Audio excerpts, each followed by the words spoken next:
Oh, si kurong mo kamot mga kalods. Mga kalods, di anak ko sa babaw sa lubi.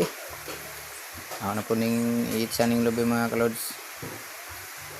Ya kay pag itsa na ho mga kalods anak kay di man mapuslan mga kalods kay mas sangit man hinuon. Kung may lain kay itsahan, di man nun mapuslan. Ang kapangpang man nakaadyo daang ng ubos. Buwan ng ahon na laman ng igabis na anak mga kalods, ahon na laman ng awiran.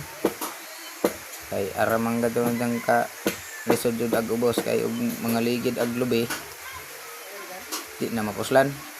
Pero Lujo, Ug ahong itsa na. Ahon na laman ng kanon mga kalods, bitbito na naman ako napadong sa ubos. Kay sayang man og ahong itsa. Mga kalods.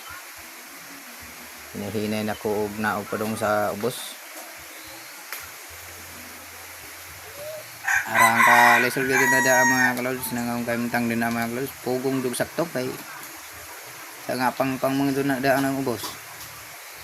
Ang ubos na mga kalods naay sapa. Lado pakadog abtanan na ng lubi og maligid. Hinayan naman ako naghawid mga kalods padong sa ubos.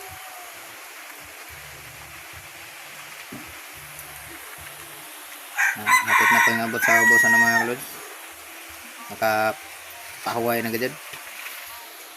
So sakto na sa agbantas ang paghawid na mga kalods. pag itsa na mga clouds kay maligid raman sa pangpang, ahon na lamang gibit-bit og hinahinay. Padong naog. Okay.